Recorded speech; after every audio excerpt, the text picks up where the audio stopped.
How do I make mini comics from start to finish? Step 1. Get an idea, aka a story. I define mini comics as comics that's anywhere from 5 to 10 pages long, give or take a couple of pages here and there. So that means your great fantasy sci-fi adventure story of a boy on a mission to deliver the long-lost relic to the ancients while being chased by the dead army is not exactly a great fit. No, it's not. So what is a mini comic and how big of a story do you need in this particular step? The definition for mini comic is unfortunately very vague and people change it according to their own personal things. So I have a personal definition. Anything from 5 to 10 pages and definitely less than 24 pages, according to me, is a mini comic. Anything beyond that, it's just a regular comic. Again, feel free to have your own definitions, but this is my definition. And for that sort of a mini comic, you need a story that just has one scene. That's it. You need a story with just one scene. A scene where something starts, then it gets interrupted, and a conclusion happens. This is what people call in storytelling a 3-act structure. For example, here's a mini comic of mine. A man comes from home tired from work. He just wants to sit and watch TV and relax. But something is bothering him. Turns out it's his freaking shoes. He's finally reminded of the goal that he had in mind, which is to lose weight. So he gets ready, takes the first step of putting on his shoes, and goes for a walk. And this ends with a quote, "Journey of 1,000 miles begins with a single step." In this case, just wearing his shoes. And that is just one scene from start to finish. What I'm doing right here is actually taking existing quotes and stories that I really like from my personal life, not my personal life, out there actually, that resonates with my personal life, and I'm turning that into mini comics. And this actually makes my life much easier when looking for stories. All these comics you see right here are all made from existing stories that is out there, and there are other comics that I've made that is not out there, and I came up with the own story myself. So I highly recommend for folks who are starting out, just look for stories that are out there that is copyright free and in public domain, that is a key word, and adapt that into a mini comic. Or if you're feeling a bit swell today, you come up with your own story by simply using a word or a quote or a prompt and use a 3-act structure to come up with a story and make your mini comic. Up next, here's how I found the story for the comic I'm making while browsing Instagram Reels. Imagine you talk to the creator of the universe before birth and pick the person you get to become. You say, "I want to be the most courageous." The creator replies and says, "Well, then I will give you monsters to terrify you so that you can conquer them." Then you say, "Well, I want to be patient." "Well, then I will make you work harder and longer so you can learn to wait." "I want to be wise." And the creator replies, "Then I will give you failures that will crush your spirit so you can learn the value of judgment." You then say, "Sounds like a rough life. Can you give me a good life?" The creator replies, "Just like we measure the quality of a blacksmith by the strength of his steel, I measure you by what you are at the end, not the fire and the hammer it took to make you. A good life isn't a life that's easy. A good life is a life that makes you into a good person. And that, my son, is a hard life."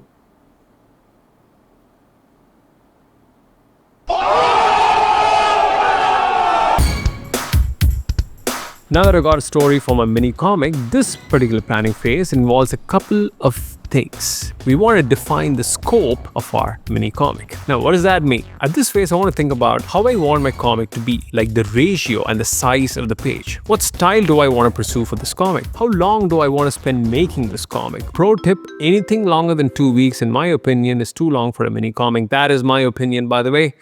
Feel free to define your own thing. And then, do I want to make this comic traditionally or digitally? Do I want to add color or not? All these things define the scope of my comic, meaning how big or small the project is going to be. You don't want to have no limitations or restraints on your project. You want to have something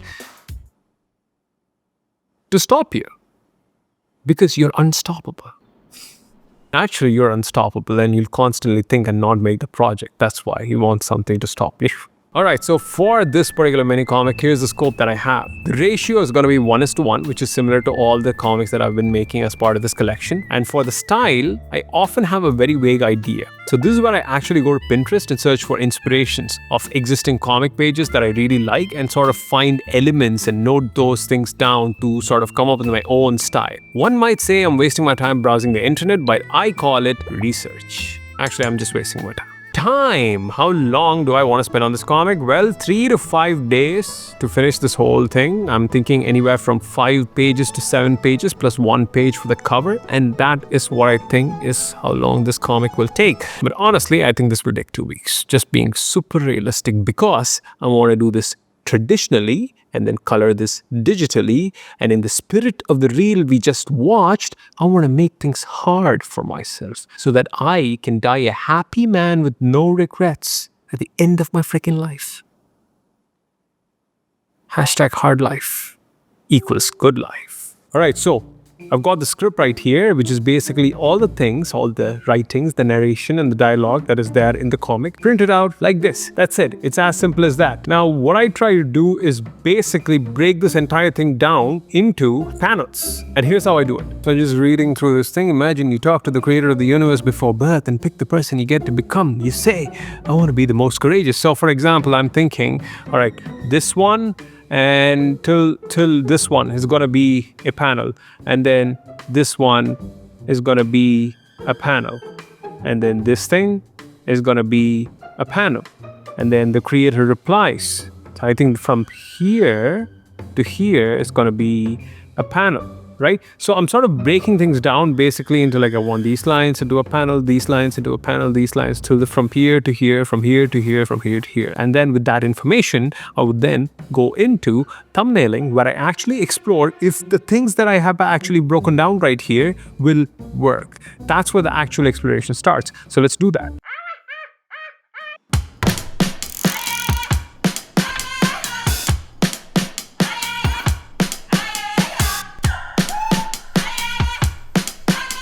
Alright, this is where the drawing starts, my folksies. This is the fun part of the comic making process. What I do is grab my iPad, the Procreate app, and a good old-fashioned pencil brush. Not the actual pencil. Don't use your pencil on the iPad, that's very bad. Just use the pencil brush that comes inside.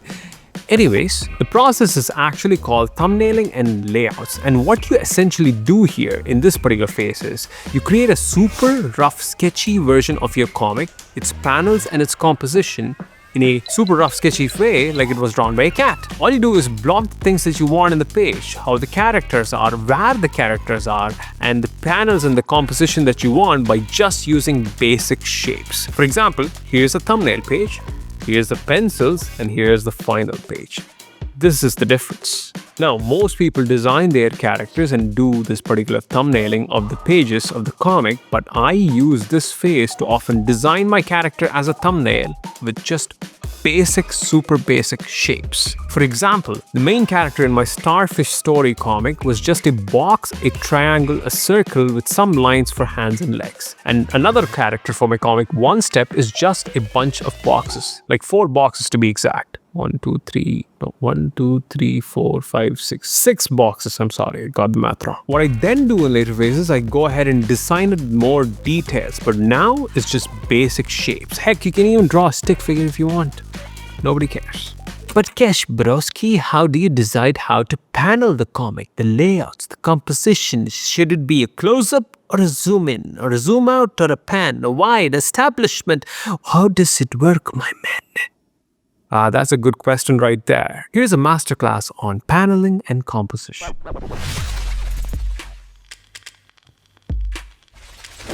Alright, so for us to understand this whole paneling and composition thing, we need to understand what a comic actually is. A comic is basically sequential storytelling. It tells a story through a sequence of images. Now, what does that mean, Kesh? I don't get it. Well, let's take this little story for example. So once upon a time, there was a boy in the park sitting, and he suddenly sees a meteor coming towards him. He panics and he takes a picture and sends it to his wife. And she replies, "Is it AI?" Well, that's the story right there. And for you to actually visually represent this story, you need some images. And since you can't actually animate things, because this is not animation, this is comics, you need moments in time that particularly represents each action. And that moment in time is a shot. Here's a shot of the boy sitting in the park. Here's a shot of the meteor coming towards it. Here's a shot of him taking a picture of that. Here's a shot of him texting his wife. Here's a shot of her asking, "Is it AI?" Now, if you look at all these shots, There is a sequence to it, and that through that sequence there comes a story. So this each panel is a particular shot.